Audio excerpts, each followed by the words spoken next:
এই মুহূর্তে পাওয়া আপডেট আন্তর্জাতিক সংবাদে আপনাদের স্বাগত। শুরুতেই শিরোনাম, এরপরেই থাকবে বিস্তারিত।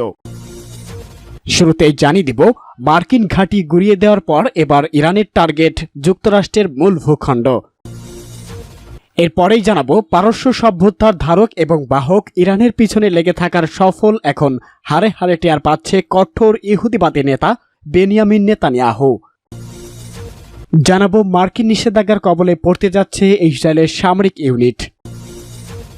এবং ইরান ইসরায়েল উত্তেজনা যা বলছে রাশিয়া, এ নিয়ে জানিয়ে দিব বিস্তারিত সংবাদ। সর্বশেষ জানিয়ে দেব, চীনের পরমাণু হামলার আশঙ্কা, দুশ্চিন্তায় যুক্তরাষ্ট্র।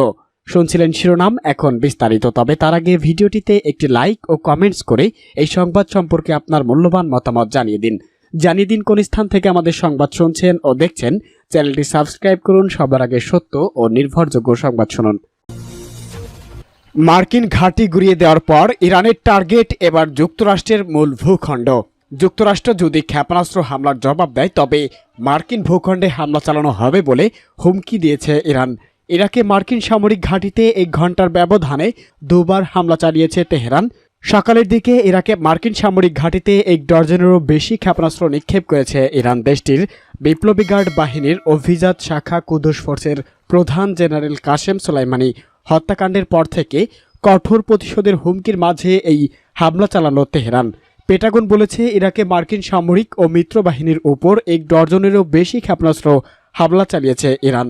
হামলার প্রাথমিক ক্ষয়ক্ষতির তথ্য মূল্যায়ন করা হয়েছে। ইরানের রাষ্ট্রীয় টেলিভিশনে বলা হয়েছে, মার্কিন সামরিক ঘাঁটিতে হামলা চালানো হয়েছে ইরানের পক্ষ থেকে। প্রতিশোধমূলক ওই হামলার পরে যুক্তরাষ্ট্র কোনো ধরনের হামলা চালানোর চেষ্টা করলে তাদের সামরিক ঘাঁটিগুলো আরও ভয়াবহভাবে গুঁড়িয়ে দেওয়া হবে বলে সতর্ক করে দিয়েছে ইরানের বিপ্লবী গার্ড বাহিনী। এদিকে যুক্তরাষ্ট্র ইরানের ক্ষেপণাস্ত্র হামলার জবাব দিতে পারেন এমন আশঙ্কাই তৈরি হয়েছে। এর মধ্যে তেহরান বলেছে, যদি যুক্তরাষ্ট্র মার্কিন ঘাঁটিতে হামলার জবাব দেয় তবে সরাসরি মার্কিন ভূখণ্ডে হামলা চালানো হবে। শুধু যুক্তরাষ্ট্রেই নয়, দুবাই এবং ইসরায়েলও বোমা হামলার হুমকি দিয়েছে ইরান। তেহরান বলেছে, যুক্তরাষ্ট্র যদি ক্ষেপণাস্ত্র হামলার প্রতিশোধ নেয় তাহলে দুবাই এবং ইসরায়েলও হামলা চালানো হবে। পারস্য সভ্যতার ধারক এবং বাহক ইরানের পিছনে লেগে থাকার সফল এখন হারে হারে টের পাচ্ছে কঠোর ইহুদিবাদী নেতা বেনিয়ামিন নেতানিয়াহু। গাজায় হামলা শুরুর মাধ্যমে শুরু হয় ইসরায়েলের অস্বাভাবিক আচরণ। এই আচরণ রীতিমতোই পাগলামিতে পৌঁছানো এখন ইরানের সরাসরি আক্রমণ করে বসল। ইরানকে পাল্টা জবাব দিতে গিয়ে এমন নাজেহাল হতে হলো যে লজ্জায় লাল হয়ে নেতানিয়াহুর মুখে টু শব্দটিও নেই। উল্টো তার দেশের মন্ত্রীরা নিজেদের নিয়ে রীতিমতো হাসি তামাশা করতেও ছাড়ছেন না। সরাসরি ইসরায়েলের মাটিতে ইরানের অচিন্তনীয় আক্রমণের পর কোনো ধরনের পাল্টা প্রতিশোধ হামলা না চালাতে তেল আবিবকে বারবার সতর্ক করে আসছিল হরিহর আত্মা যুক্তরাষ্ট্র। কথা শুনেনি, উল্টো পাল্টা দিতে গিয়ে উল্টো হয়ে হাসির খোরাক হয়েছে ইসরায়েল। এখন প্রতিদিনই নেতানিয়াহুকে বকছে ওয়াশিংটন, পাঠিয়েছে নিষেধাজ্ঞা দেওয়ার মতো কঠিন সিদ্ধান্ত, যা কখনো কল্পনা করেননি তিনি। ইসরায়েলি নেতা যখন এমন ত্রাহি মধুসূদন অবস্থা, তিনি তখনই দেশটির উপর প্রথমবার সরাসরি আক্রমণ নিয়ে মুখ খুললেন ইরানের সর্বোচ্চ ধর্মীয় নেতা আয়াতুল্লাহ খামেনি। ইসরায়েলে হামলা চালানোর জন্য দেশের সশস্ত্র বাহিনীকে ধন্যবাদ জানানোর পাশাপাশি তাদের ভূয়সী প্রশংসাও করেছে। ইসরায়েলের ব্যাপক ড্রোন ও মিসাইল হামলার পর জনসম্মুখে এই প্রথমবার কথা বলেন তিনি। মার্কিন নিষেধাজ্ঞার কবলে পড়তে যাচ্ছে ইসরায়েলের সামরিক ইউনিট। মার্কিন নিষেধাজ্ঞার কবলে পড়তে যাচ্ছে ইসরায়েলের সামরিক ইউনিট নেতজাহ ইহুদের ব্যাটালিয়ন। মার্কিন পররাষ্ট্রমন্ত্রী অ্যান্টনিও ব্লিংকেন খুব শীঘ্রই পশ্চিম তীরে মানবাধিকার লঙ্ঘনের অভিযোগে ইসরায়েলের সামরিক ইউনিটকে দিতে পারে এমন নিষেধাজ্ঞা। এক প্রতিবেদনে ইসরায়েলি গণমাধ্যম টাইমস অফ ইসরায়েল এই তথ্য জানিয়েছে। প্রতিবেদনে বলা হয়েছে, পশ্চিম তীরে ফিলিস্তিনিদের উচ্ছেদ ও মানবাধিকার লঙ্ঘনের দায়ে নিষেধাজ্ঞার কবলে পড়ছে ইয়াহুদা ব্যাটালিয়ন। এমন সিদ্ধান্তে তীব্র অসন্তোষ প্রকাশ করেছে নেতানিয়াহু প্রশাসন। অযৌক্তিক আখ্যা দিয়ে পাল্টা পদক্ষেপের হুঁশিয়ারি দিয়েছে ইসরায়েলি প্রধানমন্ত্রী। ইসরায়েলের প্রধানমন্ত্রী বেনিয়ামিন নেতানিয়াহু বলেছে, এমন একটি সময় যখন আমাদের সেনারা সন্ত্রাসীদের বিরুদ্ধে লড়ছে, তখন এ ধরনের নিষেধাজ্ঞা পুরোপুরি অযৌক্তিক ও অনৈতিক। সম্প্রতি পশ্চিম তীরে ইয়াহুদা ব্যাটালিয়নের কর্মকাণ্ড নিয়ে বিশাল প্রতিবেদন প্রকাশ করে একটি মার্কিন অলাভজনক সংস্থা। প্রতিবেদনে বলা হয়, ফিলিস্তিনিদের উচ্ছেদে সরাসরি দখলদারের ভূমিকায় কাজ করে আসছেন তারা। এই ইউনিটের সদস্যরা মূলত কঠোর জাতীয়তাবাদী সহিংস দখলদার গোষ্ঠী হিটটপ ইয়াউথ মুভমেন্ট সদস্য।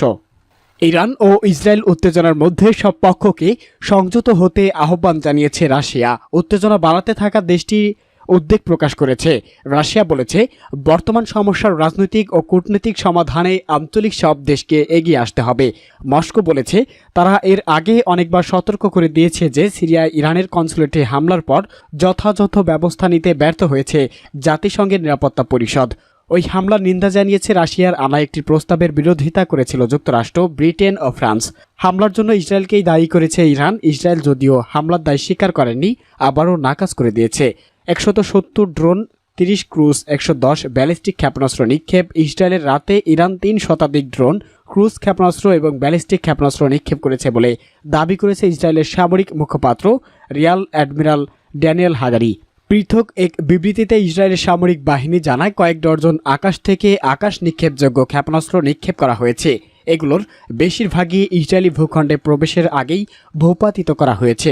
ইসরায়েলি সেনাবাহিনী জানিয়েছে, ইরান থেকে নিক্ষেপিত 99 বস্তুই ভূপাতিত করা হয়েছে। ইসরায়েলি সামরিক বাহিনীর মুখপাত্র হ্যাগারি বলেছে, ইরানি হামলায় ভণ্ডুল করে দেওয়া হয়েছে। ইসরায়েলি সেনাবাহিনী জানায়, আকাশপথে আসা সকল হুমকি দমনের জন্য তারা কয়েক ডজন যুদ্ধ বিমান পাঠিয়েছিল। তারা হামলার প্রতিরোধ করতে যুক্তরাষ্ট্র এবং অন্যত্র মিত্রদের সাথে কাজ করেছে। কোনো দেশ কিভাবে ইসরায়েলকে সহায়তা করেছে? ইসরায়েল হামলার সময় ভূপাতিত একটি ড্রোনের ছবি পেয়েছে বিবিসি, যে ড্রোনটি জর্ডান নামিয়েছে। এর বাইরে বেশ কয়েকটি দেশ ইসরায়েলকে ইরানি হামলা ঠেকাতে সহায়তা করেছে। চীনের পরমাণু হামলার আশঙ্কায় দুশ্চিন্তায় ভুগছে যুক্তরাষ্ট্র। অদূর ভবিষ্যতে আমেরিকার উপর আকস্মিক পারমাণবিক হামলা চালাতে সক্ষম হবে চীন, এই আশঙ্কার কথাই ব্যক্ত করেছে আমেরিকান সেনাবাহিনীর এক শীর্ষ কর্মকর্তা। একটি টিভি চ্যানেলকে দেওয়া সাক্ষাৎকারে আমেরিকার জয়েন্ট চিফস অব স্টাফের বিদায়ী ভাইস চেয়ারম্যান জেনারেল জন হাইটেন বলেছে, আমি অনেকদিন ধরেই চীনের সামরিক আস্ফালন দেখতে হতভম্ব হয়ে যাচ্ছি। যেভাবে তারা নিজেদের ক্ষমতা জাহির করছে তা সত্যিই উদ্বেগজনক। এই সেনাকর্তা জানিয়েছে, সম্প্রতি চীন একটি পরমাণু অস্ত্র বহনে সক্ষম দূরপাল্লা ক্ষেপণাস্ত্র পরীক্ষা করেছে। হাইপারসোনিক বা শব্দের থেকে 5 গুণ গতিবেগ সম্পন্ন এই ক্ষেপণাস্ত্রটি চীন থেকে উৎক্ষেপিত হয়ে সারা পৃথিবীকে প্রদক্ষিণ করে চীনেই একটি পূর্ব নির্ধারিত লক্ষ্য আঘাত করেছেন। হাইটেনের কথায়, এই দূরপাল্লার ক্ষেপণাস্ত্রটির যা ক্ষমতা তাতে পৃথিবীর যে কোনো দেশের যে কোনো লক্ষ্যে পরমাণু হামলা চালাতে পারবে বেইজিং। চীন সেটাই সারা বিশ্বের কাছে জাহির করল। চীন অবশ্য একাধিকবার দাবি করেছে তাদের ভান্ডারে কোনো হাইপারসোনিক ক্ষেপণাস্ত্র নেই, যে দাবি মানতে নারাজ আমেরিকার সেনাকর্তারা। এই সপ্তাহের শুরুতেই একটি ভার্চুয়ালি বৈঠকে বসেন আমেরিকার প্রেসিডেন্ট জো বাইডেন এবং চীনের প্রেসিডেন্ট শি জিনপিং। বাইডেনকে পুরনো বন্ধু বলে উল্লেখ করেছেন শি জিনপিং। চীন ও আমেরিকার মধ্যে সংযোগ ও সহযোগিতা বাড়ানো দরকার বলেও মন্তব্য করেছে তিনি।